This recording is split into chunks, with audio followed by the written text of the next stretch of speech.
The past never truly sleeps. It lingers in the echoes of time, waiting to be remembered.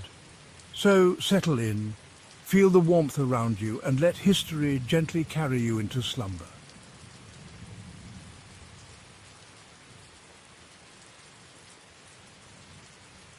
It is 1818 and Theodore Géricault has just started work on his greatest masterpiece, a piece depicting a historical scene in the burgeoning Romantic style.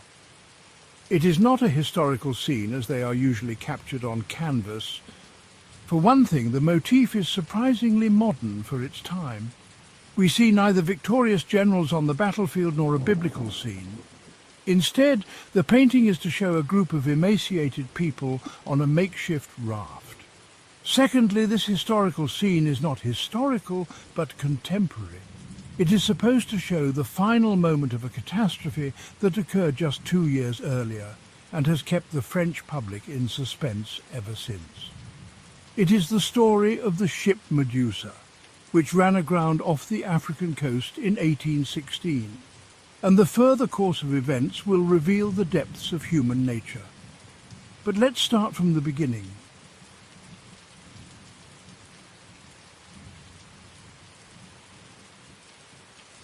The story actually begins in 1814 in Vienna. The Congress of Vienna is taking place there, a meeting of European powers that has been called to restructure Europe after the long years of Napoleonic rule.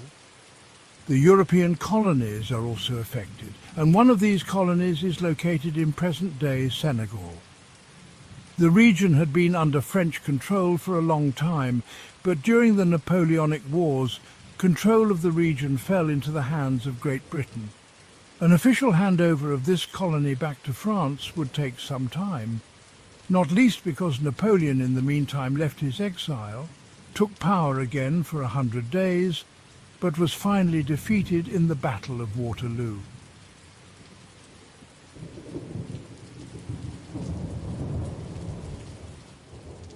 Not quite a year after this final defeat, on the 17th of June 1816, a convoy of several ships set sail to establish a French-administered colony in Senegal again.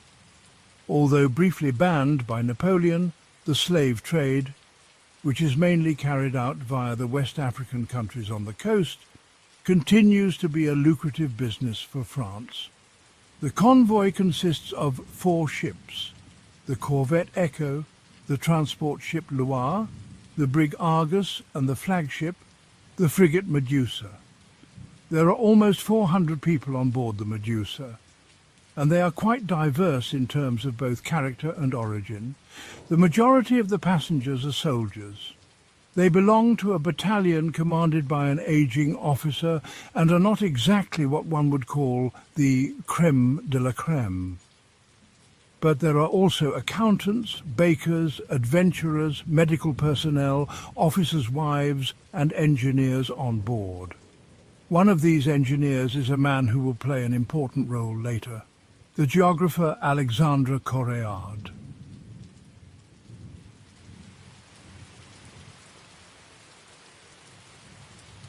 Now, many expeditions have gone awry over time because those in charge were completely unsuitable and incompetent. This is also true of this story. The captain of the Medusa is someone who, under normal circumstances, should never have been given control of a ship, let alone an entire convoy. But the circumstances in 1816 are not normal. The Napoleonic Wars, including the 100 Days, have only just ended a year ago. In the course of the so-called Restoration, the Bourbons have been restored to the throne, and as befits France, the new monarch was another Louis, this time Louis XVIII, an attempt to restore some stability to the war-torn country. However, this is not so easy, especially because France lacks personnel. Although one aspect of the restoration is a kind of reconciliation of the different camps, the military, for example, is to a certain extent occupied by former supporters of Napoleon. There is a lack of capable people for the higher positions, which, however, does not mean that these positions are not filled by incompetent people. Enter Hugues Duroy de Chaumareix.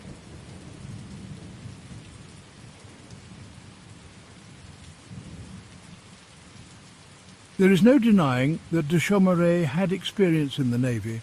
For example, he served under Admiral Louis Guidouet d'Orvilliers, who in turn was one of Louis XVI's best naval strategists, and incidentally distantly related to de Chaumareix.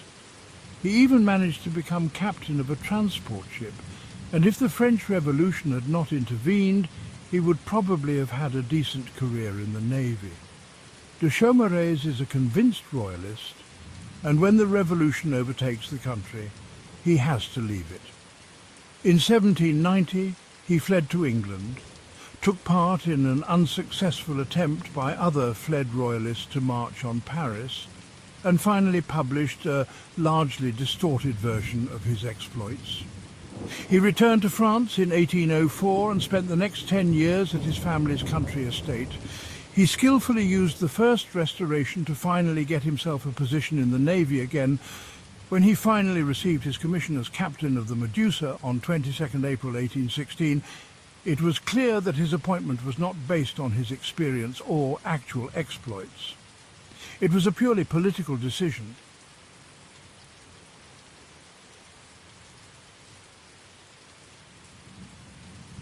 And so, in June 1816, de Chaumareix was in command of the Medusa on its way to Senegal.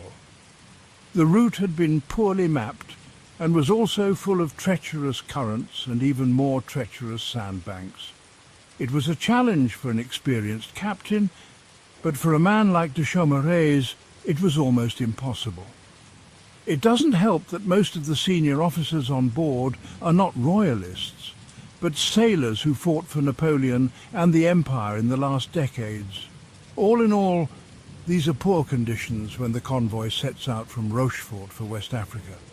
It only takes a few days for the facade to begin to crumble. When a cabin boy on the Medusa accidentally slips through one of the gun ports, the reactions of the officers, especially the captain, show that chaos rather than professionalism prevails. Efforts are made to find the boy, but it is too late, even though the accident itself is noticed immediately. An omen of what would happen not much later off the coast of Senegal.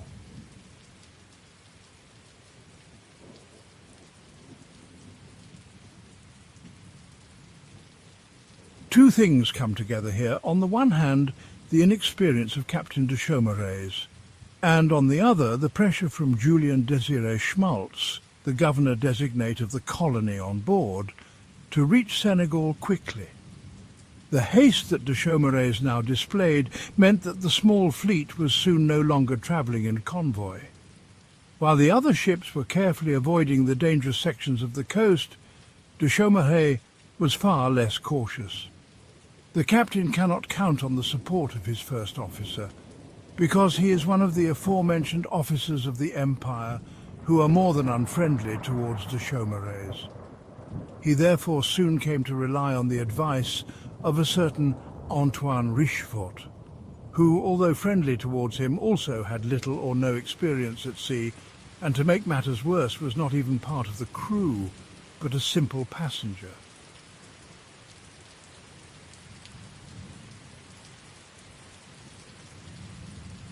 Richefort, who has since been appointed helmsman by de Chaumareix, is ultimately the man who sets the course that will lead the Medusa directly onto the Arguin sandbank. This sandbank off the coast of present-day Mauritania was and is a natural site that is almost unique in the world. It is now a tourist attraction with an ecosystem that is home to many marine creatures such as turtles, whales and dolphins. For the Medusa and its passengers, however, it will prove to be an insurmountable obstacle. 2 July marks the end of the Medusa's journey and the beginning of an odyssey for 150 members of the passengers and crew. Initial attempts are made to free the ship with the help of a series of maneuvers, but the chaos in the chain of command means that the ballast water is only jettisoned half-heartedly because Governor Schmaltz, who has now replaced both Richefort and de Chaumareix as commander objects. He does not want to lose the cargo intended for the colony.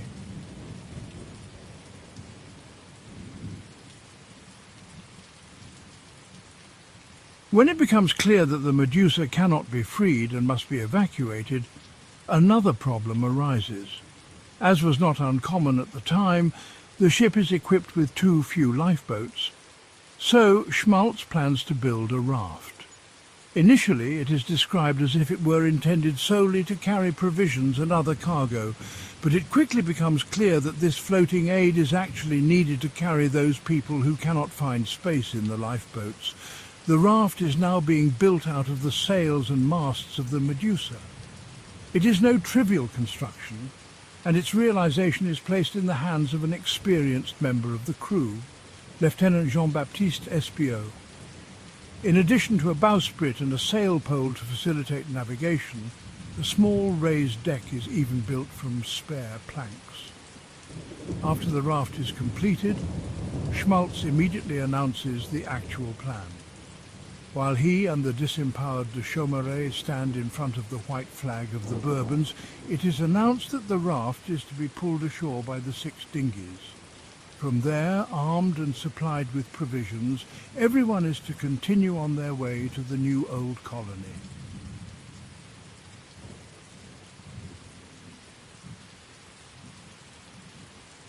This plan, which in retrospect seems a little foolhardy, at least made sense in theory. Since the Arguin sandbank is relatively close to the coast, it would have been possible to cover this distance with dinghies and a raft. But of course, everything turned out quite differently. On the morning of the 5th of July, the dinghies quickly filled up with the crew and the higher-ranking passengers. Less senior soldiers and less important passengers, such as the geographer Correard mentioned at the beginning, were ordered to gather on the raft. When everyone had been assigned a place, there were almost 150 people on the raft, while 17 people decided to stay on the Medusa, despite the imminent danger of the ship breaking up in the wind and weather. Incidentally, water and provisions are loaded only sparingly. On the one hand, so that there is room for everyone on the raft, it is already very crowded anyway. And on the other hand, because it is assumed that the journey to shore would be quite short. But only one thing is short-lived: the plan to actually pull the raft with the dinghies. These are just as overcrowded as the raft, and after several hours it becomes clear that the boats will not be able to pull it. Without further ado, the lines are cut, and while the dinghies now head for land, the raft is left to its own devices.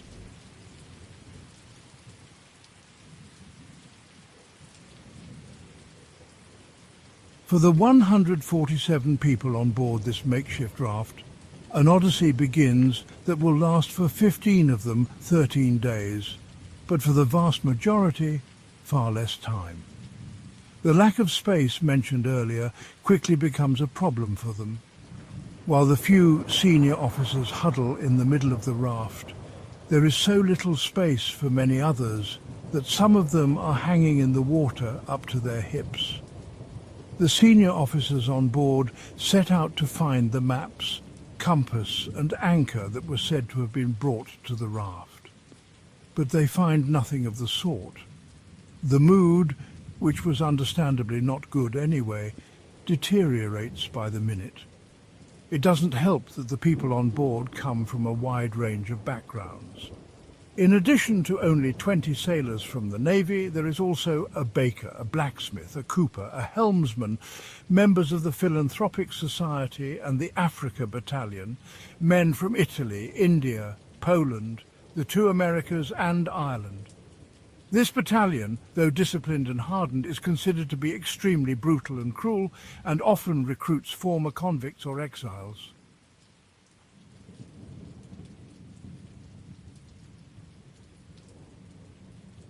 As night falls, the weather grows stormier and the sea rougher. Despite lines being attached to the raft by some of the people on board, giving the shipwrecked the opportunity to tie themselves to something, at least 12 fewer souls are counted the next morning. With the new day comes the sun's merciless heat, a heat that the meagre water rations cannot withstand. A baker and his two apprentices, hopelessly overwhelmed by the situation, throw themselves overboard with suicidal intent and are never seen again. Fights break out, first between the senior officers and the junior officers, and later the passengers also join the mutiny. Dozens of people are shot and the weak are thrown overboard. Storm, heat and lack of water do the rest, and so the number of people drops rapidly in the following days. Hunger even drives some to eat body parts of deceased fellow sufferers. On the fifth day after the evacuation of the Medusa, only 15 people are left on the raft. Among them are Coréard, the geographer, and Jean-Baptiste Henri Savigny, a surgeon.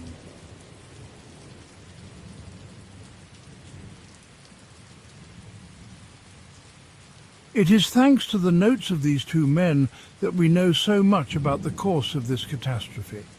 Both would survive the ordeal, but it would be another week before they did. On 17th July, after another week at sea, the men were sharing a meagre ration of wine when one of them spotted a tiny sail on the horizon. In a panic, they tied coloured handkerchiefs together and one man climbed to the top of the mast. They waved and shouted until they were exhausted, oscillating between mad joy and despair. At times it seems as if the ship is drawing closer, then again as if it is sailing off in another direction. When it finally disappears from view, desperation reaches a fever pitch. Is it possible that they were not actually seen?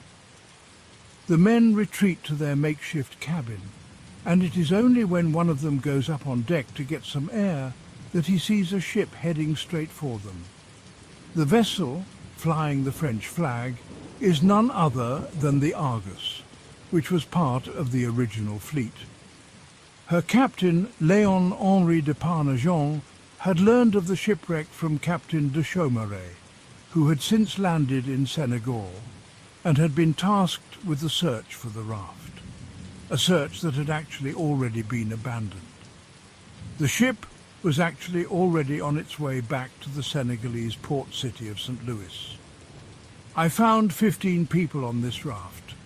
These unfortunates had been forced to fight against a large number of their comrades, killing those who rebelled in order to seize the supplies. Others were swept away by the sea or died of hunger or madness, as de Parnajon would write to Governor Schmaltz a few days later.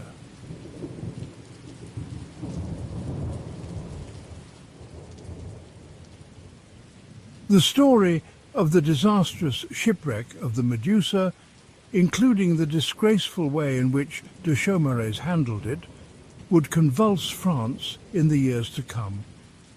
Initially, attempts were made to cover up the scandal, but the statements of, in particular, Savigny the surgeon and his fellow sufferer, Coréard, made that impossible. A commission was set up and Captain de Chaumaret was tried by a military court. At the end of the trial, he was sentenced to 3 years' imprisonment. This was a lenient sentence, considering the extent of his misconduct. Savigny and Coréard finally published a joint report in 1818 entitled Naufrage de la frégate La Méduse faisant partie de l'expédition du Sénégal en 1816, translated as the frigate Medusa, part of the 1816 Senegal expedition. The details contained in it not only shocked the French public, but, together with the newspaper articles that had been published before, they also attracted the attention of a young artist, Theodore Géricault.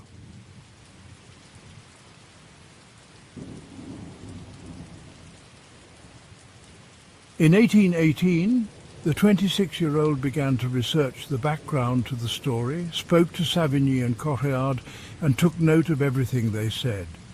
He visited hospitals to see the bodies of men wasting away, borrowed body parts from morgues to sketch them in his studio.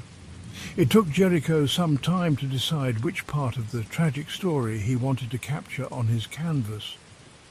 Which moment would be the most symbolic of both the beginning and the end of the tragedy? As we can still see today in the Louvre, it was the moment when the men on the boat first spotted the Argus and tried to attract the attention of the rescuers. Géricault's work shows a group of survivors on the raft who, in the midst of deepest despair and misery, rebel against death.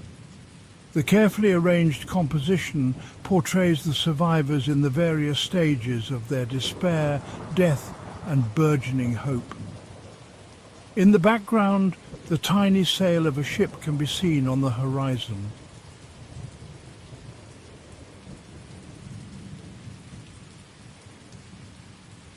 The painting is finally exhibited at the Paris Salon, an influential art exhibition that has existed since the 17th century. It offers artists a platform to present their work and serves as a central point of contact for art lovers. The painting received mixed reactions. Onlookers were deeply impressed by the enormous size and lifelike details of the painting, despite the fact that it was hung too high to be fully appreciated. On the one hand, Géricault is praised for the emotions evoked by the emaciated figures and their displayed desperation. The painting is an excellent example of the burgeoning Romantic art movement, which is characterized by the depiction of dramatic scenes and an emphasis on the individual. On the other hand, there are critics who are simply shocked and outraged that someone dares to depict suffering and death so directly. Art should be uplifting, especially when it comes in the form of a historical painting.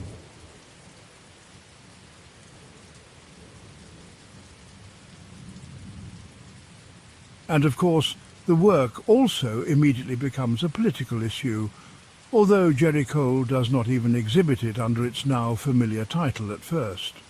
He called it Scene of a Shipwreck, but of course it quickly became clear that it was the Raft of the Medusa. The exhibition of the painting once again fueled the dissatisfaction with the Bourbon monarchy that had been smouldering ever since the scandal became known. The monarchy was rightly blamed for the incompetence displayed, triggered by political appointments such as that of de Chaumareix. The story of the Medusa also had a certain influence in another area. The scandal and the events surrounding it have a considerable influence on public opinion and political debates regarding the French slave trade. Correa and Savigny's reports, which also indirectly refer to the slave trade, are instrumental in raising awareness of the issue and drawing public attention to it.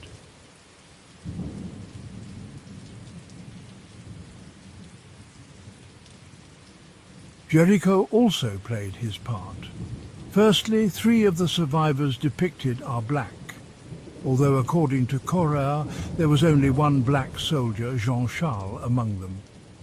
In addition, the figure that is waving at the ship in the distance on the shoulders of its fellow sufferers is black. This is supposed to represent the soldier Jean-Charles, who was actually one of the survivors. The painting emphasizes the universality of human suffering and the equality of all people, regardless of their origin or skin color. Géricault thus also conveys a message of solidarity and shared humanity, which is of great importance in the context of slavery and the slave trade. The scandal surrounding the Medusa and the artistic and literary debate about the events thus function as a kind of catalyst for the French abolitionist movement. Public awareness of the injustices and cruelties of the slave trade is increasingly sharpened, and the demands for its abolition are intensified. As a result, the debate in France gained more and more importance, which ensured that the slave trade, which had actually already been banned in 1818, was finally brought to a complete standstill by more rigorous measures in 1831. Slavery in the French colonies was banned in 1848.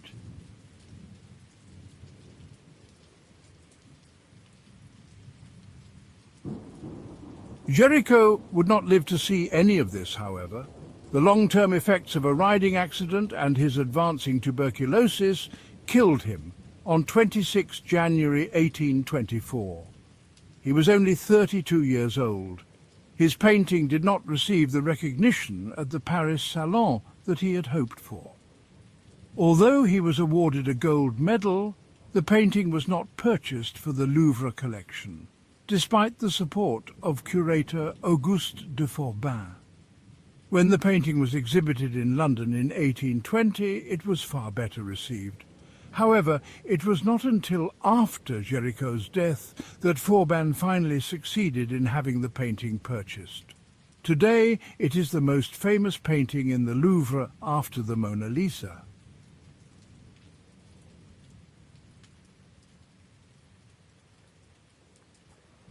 We have walked through time together, but now the path fades into dreams. Rest now, for history will always be here, waiting to tell its stories again.